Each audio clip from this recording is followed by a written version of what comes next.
Ils ont l'air de s'amuser et pourtant ces ados de 16 ans minimum sont en pleine formation dans l'une des 5 écoles de cadre de la province de Hainaut. D'ici un an, ceux qui réussiront cette formation, donnée pendant les congés scolaires, principalement en résidentiel, espèrent devenir animateurs de plaine de jeu. Mais pour cela, ils devront suivre des cours généraux et techniques très pointus. Au niveau de la formation générale, nous avons des approches de la méthodologie, de la déontologie, nous avons aussi de la sécurité, le droit de l'enfant, des outils pour les projets pédagogiques. Ensuite, nous avons une certaine formation technique qui, là, est plutôt des jeux, donc jeux accoutumance à l'eau, jeux d'intérieur, jeux d'extérieur, des jeux sportifs, de la psychomotricité, nous avons aussi des jeux de coopération.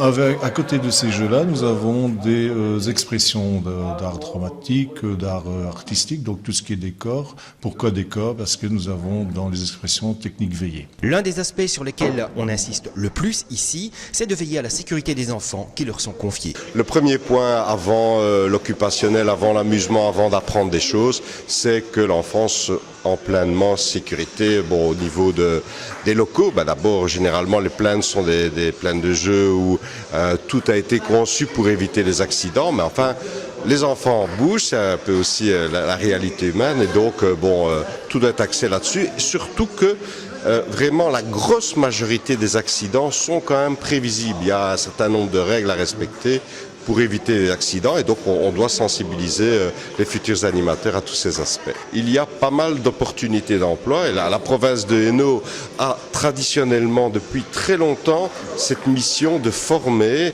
c'est ça qu'on dit école de cadre, c'est les cadres de jeunesse, donc les animateurs de jeunesse au niveau qui doivent travailler après dans les pouvoirs locaux, les communes généralement, mais ils peuvent travailler partout, c'est un titre reconnu, un brevet reconnu d'animateur, et les plaines de jeu recherchent des animateurs diplômés. Alors, il faut le dire aussi, c'est que les communes ont des subsides de la communauté française si elles engagent des animateurs diplômés.